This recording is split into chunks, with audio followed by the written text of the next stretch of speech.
कभी भी शंकर के मंदिर में जाओ, शिव जी का पूजन कर कर जब वापिस आओ तो शंकर भगवान के मंदिर में जो बाहर नंदी बैठता है उसके कानों में ओम नमः शिवाय बोलकर अपने मन की कामना उसके कानों में बोलकर आप आ जाइए, आपकी कामना 3 महीने में पूरी हो जाती है। नंदी के ईश्वर भगवान का स्मरण करिए। अगर 7 बेलपत्र आप शंकर को समर्पित करते हो तो 1 बेलपत्र नंदी भगवान पर भी अवश्य समर्पित करें।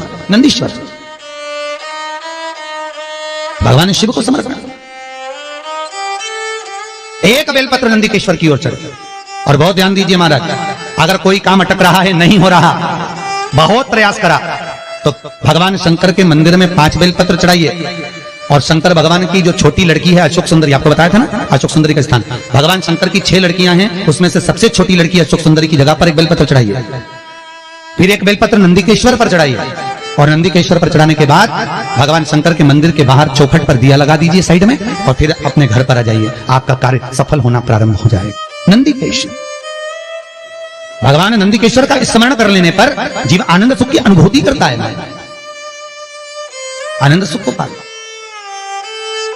भगवान नंदी के ईश्वर का पूरी दुनिया में केवल एक केदारनाथ ही एक ऐसा है जहां पर ओम कुंड विराजमान है। कौन सा कुंड है वहां पर? ओम कुंड। जो बच्चा हकलाता है, तोतला बोलता है या गूंगा होता है, जिसकी वाणी नहीं होती, वो अगर ओम कुंड पर जाकर ओम बोलने का प्रयास करता है तो जितनी देर तक उसके मुंह से घुन्न की आवाज निकलती है उतनी देर तक ओम कुंड में से पानी का बुलबुला निकलता रहता है। और 7 या 8 बार बोलने से व्यक्ति हकलाना छोड़ देता है, तोतला बोलना छोड़ देता है और उसकी वाणी आ जाती है। वो ओम कुंड केदारनाथ जी में बसता है। कहां बसता है? केदारेश्वर। जब सीता जी विवाह कर आई, कौशल्या जी ने कहा, जानकी, ए जानकी, हमारे यहाँ की रीति है, घर में बहू पहली बार आती है तो मीठा भोजन बनाती है। जाओ, या तो खीर बनाओ, या मीठी भात बनाओ, या मीठी चूली बनाओ, कुछ भी करो, हलवा बनाओ, सीरा बनाओ, पर मीठा बनाओ, बनाइए। जाओ जाओ जरा। सीता मैया गई और माता जानकी ने खीर बनाई। क्या बनाई माता जानकी ने? जम के बोलो जरा। खीर। और सीता जी ने खीर बनाई, कौशल्या के कई, सुमित्रा, दशरथ जी सबको दे दी, सब खाने के लिए बैठे। अब जैसे ही खीर खाने के लिए बैठते तुरंत एक तेज हवा का संचार हुआ। बहुत तेज हवा चली, बहुत तेज। और जैसे ही हवा चली, एक कचरा दशरथ जी के कटोरे में खीर में जाकर गिर गया। एक तिनका, एक कचरा दशरथ जी के कटोरे। सीता जी खीर परोसकर इधर से निकल रही थी, उन्हें दशरथ जी के कटोरे में खीर में तिनका देखा, कचरा देखा, तो सीता जी को लगा, पहली बार तो मैं अपने ससुर को भोजन करा रही हूं, पहली बार तो मैं अपने ससुर को भोग लगा रही हूं। अगर ससुर के कटोरे में कचरा दिखेगा, तिनका दिखेगा, तो ससुर क्या कहेंगे? ये ससुर कहेंगे क्या कि मेरी बहू ने मुझे खाना दिया, भोजन दिया और उसमें भी कचरा दे दिया, और पहली बार तो मैं भोजन दे रही हूं, करूं क्या? सीता जी रसोई घर में गई और रसोई घर में जाकर माता जानकी ने, माता सीता रसोई घर में पहुंचते सीता जी झरोके में से, खिड़की में से जो कटोरे में तिनका पड़ा था खीर के अंदर, मां जानकी उस तिनके को निगाहों से देखने लगी। ऐसी निगाह से जानकी जी ने देखा, सीता ने देखा कि वो कचरा कटोरे के अंदर ही जलकर भस्म हो गया। वो तिनका कटोरे में ही जल गया, बस। अब तिनका कटोरे में जब जलकर भस्म हुआ, दशरथ जी ने देख ली, और दशरथ जी ने देखा, तुरंत दशरथ जी उठकर सीता के पास में गए।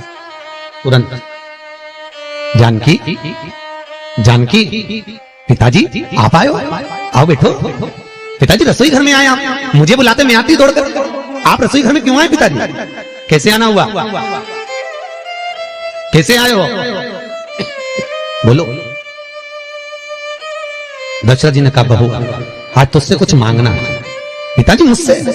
आज तो मैंने पहली बार आपको मीठा भोजन बनाकर खिलाया है, बहू को कुछ देना चाहिए, और आज ससुर मांगने के लिए आए? मेरे ससुर मांगने के लिए आए हैं, राजा दशरथ आज सीता से मांगने के लिए आए हैं, ये क्या? बहू आज मुझे तुझसे कुछ मांगना है, देगी? हाँ पिताजी, मांगो, क्या चाहिए? सीता, पहले राम की सौगंध खा कि तुझसे जो मांगूंगा तुझे देना पड़ेगा। सीता जी कहती हैं, प्रभु पिताजी मैं भले सौगंध न खाऊं पर जो मांगोगे दे दूंगी, बोलो क्या चाहिए? बोलो।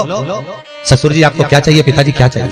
दशरथ जी बोले वचन तो देना पड़ेगा, पहले वचन दे। वचन देती हूं पिताजी। ये सीता अपने ससुर दशरथ को आज वचन देती है, जो रसोई घर अन्नपूर्णा में जो आप मंगोगे मैं दूंगी।